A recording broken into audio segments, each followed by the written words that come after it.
Actually, my dad was born down here at Walnut Corner. He was born on 400 acres down here that we no longer have. Definitely don't have that anymore. So we picked up a new header for that case combine, or the international. I keep calling it a case, but it's truly an international. And I'm down here at Equipment Yard. Let me show you. This is my kind of place. This is my kind of stuff. This stuff right here, you call it affordable, which is pretty much everything that we run. So I got to pull a pulley off of one of these headers. I got to find the right one. I need that one. That one's the newer style. I need this one. I'm glad I looked closely at that. Let's back up.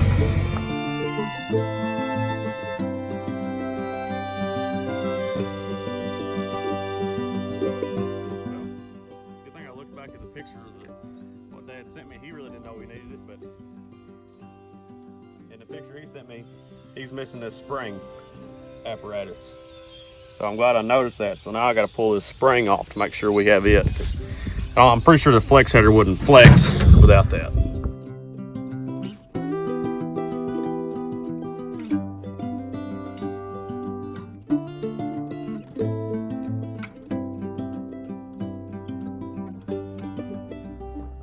There we go. Now we're back on the road.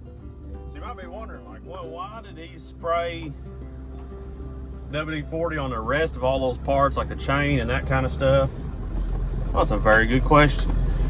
Well, just because it's not yours doesn't mean you don't need to take care of it. So I sprayed all that with lube to keep that from rusting up solid, because you never know, I might have to come back and get some more parts off that thing in the future. So you gotta be thinking ahead. Ganders, we like to stay about 3 steps ahead when possible. So this, I don't guess I mentioned, good handyman jack just sitting there. Dad bought that header from Justice Farms. I used to work for Justice Farms. I really feel like they spelled that Justice Farms wrong on that sign, the Delta Plastic sign. Actually, I know that they did. Like positive. That's odd. I used to work for him. He hired me as a crop scout assistant. Okay, that's like a very glorified term for I was the kid that drove the four-wheeler around the field and picked him up on the other side when he was crop scouting.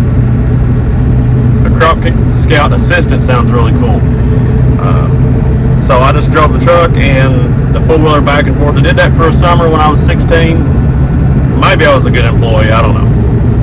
And then I did work with him on the farm for just a little bit when the scouting season was over.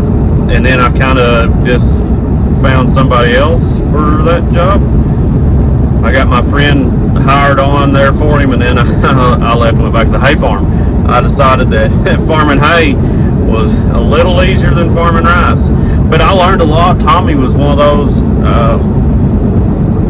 good employers that taught you as you worked, and it was always fun, and I was learning so much, and he's always been a big help to me and the school especially. His wife is a teacher with me up there at Tech. She's the math teacher.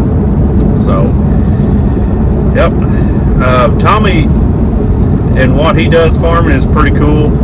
He farms with his dad and one of his best friends from high school, and he's also he farms pretty big, and he's doing this. It's almost like farm consolidation. It's kind of cool. Some farmers that wanted to retire or get out of farming or just didn't want to farm on their own anymore, what he has done is kind of consolidated those farms, and those farmers work for him now, and they still kind of take care of their farm that they had beforehand when they were independent. So it's pretty cool. It's almost like a big cooperative, somewhat loosely cooperative deal. So man's a genius. He really is. He's a genius.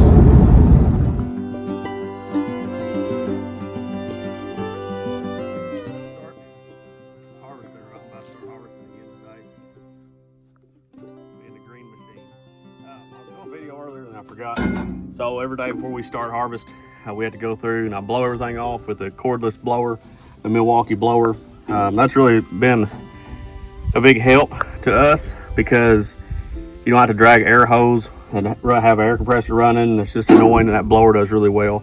It takes a lot at once. So we come through here and we grease, we blow it off. We come in here and grease it, and you can see those alamites there. There's probably 20 is probably about right. 20 alamites on this machine. I come through and grease all those, usually about 5 pumps a piece. We run about, on our little operation, about a tube of grease a day. Let's see if I can climb this ladder. And then I'll come back through and all the chains, I'll spray the chains with chain lube if I have it. Chain lube is a little stickier. It'll stay with the chain better, won't fling off, but today I was out of chain lube. So I just took my green sprayer and sprayed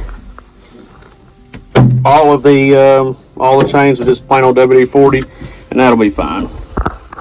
So let's get to harvesting. Other thing I do every day, put diesel in it, make sure my diesel nozzle's out, fill it full of diesel. I go through and check all the fluids, the hydrostat, the engine oil, the hydraulic oil, the water, check all the fluids, make sure they're up to level, because it can get really costly if, not to get that gear in both hands, it'll get really costly if you don't check your fluids, and then let's get the air going. If you don't grease and lube everything, machine parts will wear, and then you have to start replacing parts. So grease and WD-40 is a lot cheaper than replacing parts. So now, let's get to harvesting.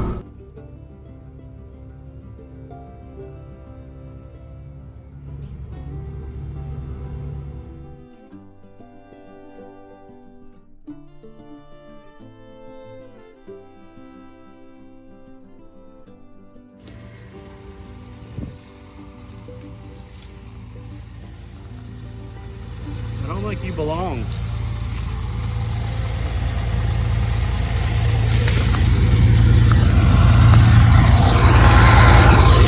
Little watermelon.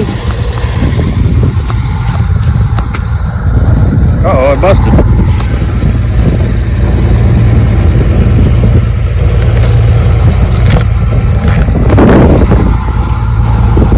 Yep, that's a watermelon. It's really weird. So we don't farm watermelons. These are just wild melons. It's another one.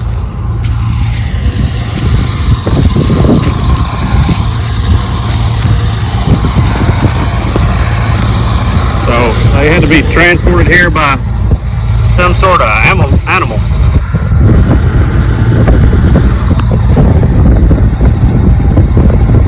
Well, I'd really like to eat that, but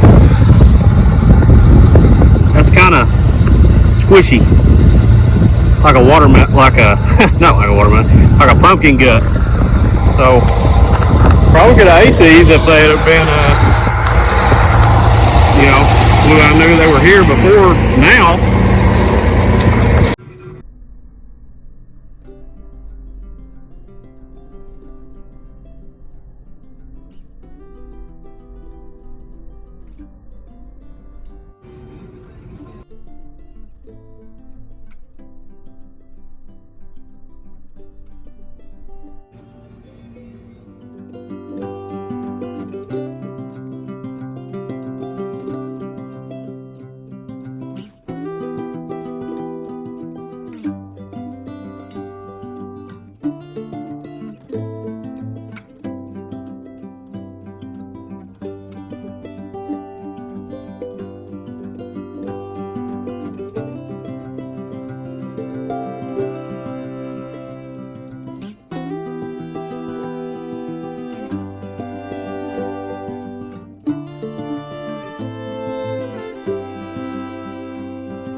no severe major breakdowns of the harvest. Now we'll see how wheat planting goes tomorrow. I've got the John Deere 750 drill. Oh, sorry, I was looking at the header trailer there. I've got it ready to roll in the morning. It'll get filled up with seed from the Stanford Co-op. Maybe like 7 o'clock in the morning, 7:30, and I'll get to rolling on drilling some wheat. Will's just about to finish culture packing the ground. Dad and Uncle James are working on the new header on the Case International. I keep saying Case. On the International 1460, put a 1020 header on that. So now I'm going to go home and see my girls. So please like and subscribe to my channel. Turn on your notifications. That way you can see when I post new videos. If you like what you saw, click that thumbs up. If you have questions or you want to see something different, just please comment and please share to your friends. So with that, keep making every toe push.